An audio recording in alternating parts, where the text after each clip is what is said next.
So this is 10.13. You have learned in the text how Huygens principle lead to the law of reflection and refraction. Use the same principle to deduce directly that a point object placed in the front of plane mirror produces a virtual image whose distance from the mirror is equal to the object distance from the mirror. तो plane mirror है, plane mirror पे हमें ये question में पूछा जा रहा है कि आपको हाइजन प्रिंसिपल यूज करते हुए आपको ये बताना है कि किस तरीके से प्लेन मिरर इक्वल डिस्टेंस पर ऑन द अपोजिट साइड एक इसकी वर्चुअल इमेज बनाएगा।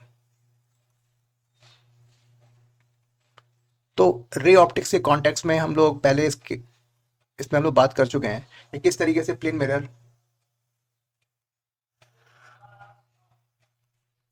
अगर ये मेरा प्लेन मिरर है और यहाँ सामने एक ऑब्जेक्ट है, तो ये इस तरीके से आया, लाइट आई और यहाँ से रिफ्लेक्ट होकर के इस तरीके से चली गई।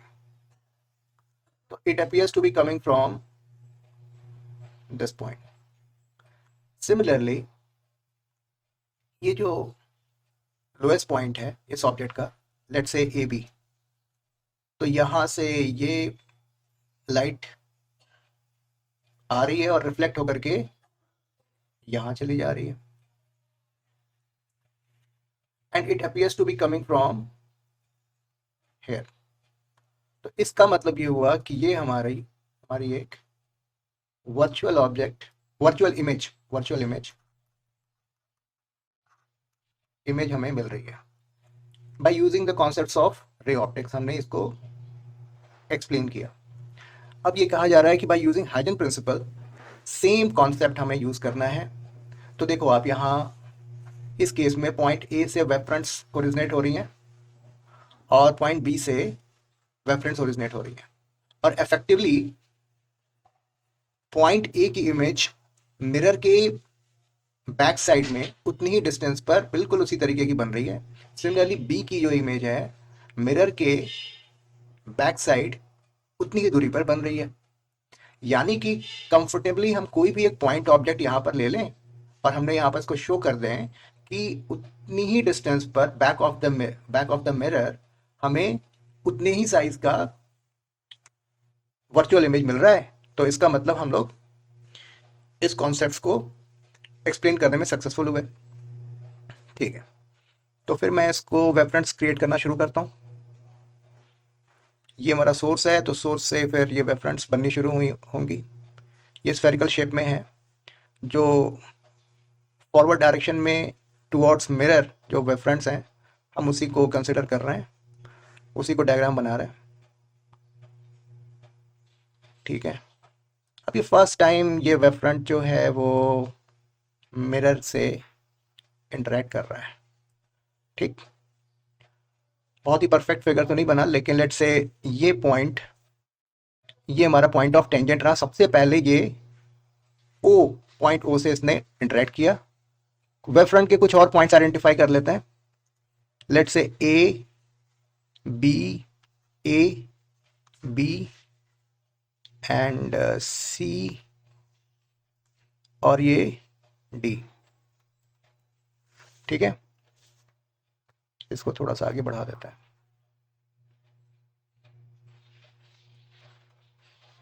आई होप आपको अभी तक बातें समझ में आ रही होंगी। अभी जब ये वेव फ्रंट का पॉइंट ए मिरर से एंड के पास इंटरेक्ट करता है, तब तक पॉइंट बी जो है वो मिरर से पहले ही इंटरेक्ट कर चुका होता है और वो रिफ्लेक्ट होकर के इन फॉरवर्ड डायरेक्शन मूव कर चुका होता है। और ये जो ओ पॉइंट है वो तो और आगे निकल चुका है। तो कुछ इस ढंग की हमें वेव फ्रंट्स, कुछ इस ढंग का हमें वेव फ्रंट मिलेगा।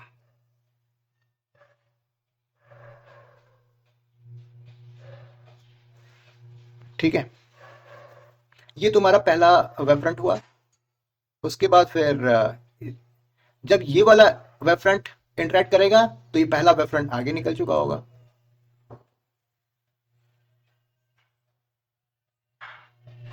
फिर ये तीसरा जब वेव फ्रंट इंटरेक्ट करेगा तो पहला वेव फ्रंट और ज्यादा आगे निकल चुका होगा और उसकी साइज और बड़ी हो चुकी होगी। अब ये फिर चौथा, तो ये यहां पर आ गया। ये वेव फ्रंट बहुत अच्छे नहीं बना पा रहा हूं मैं, but please pardon my mistakes. ये ड्राइंग की क्लास नहीं है, फिजिक्स की क्लास में थोड़ी बहुत सिमिलरली इस तरीके से हमें larger and larger and larger wave fronts मिलते जाते हैं। ठीक है,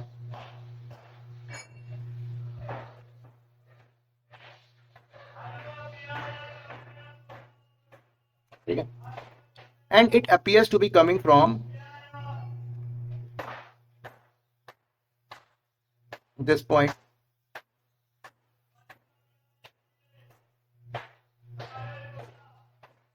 ठीक है,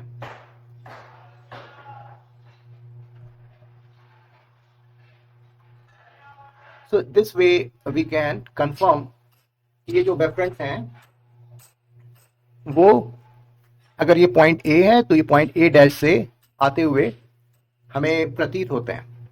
तो this way we have explained the concept of reflection in case of plane mirror. तो आई होप आपको ये एक्सप्लेनेशन समझ में आया होगा। बाय यूजिंग रे ऑप्टिक्स हम लोग इस चीज़ को पहले ही समझ चुके हैं, and by using wave optics हमने इसको एक्सप्लेन किया सक्सेसफुली।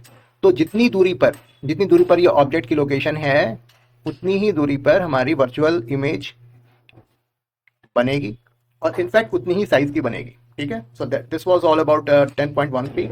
आई होप ये एक्सप्लेनेशन आपको समझ में आया होगा, and if you like this video then please do like share and subscribe this channel. God bless you all.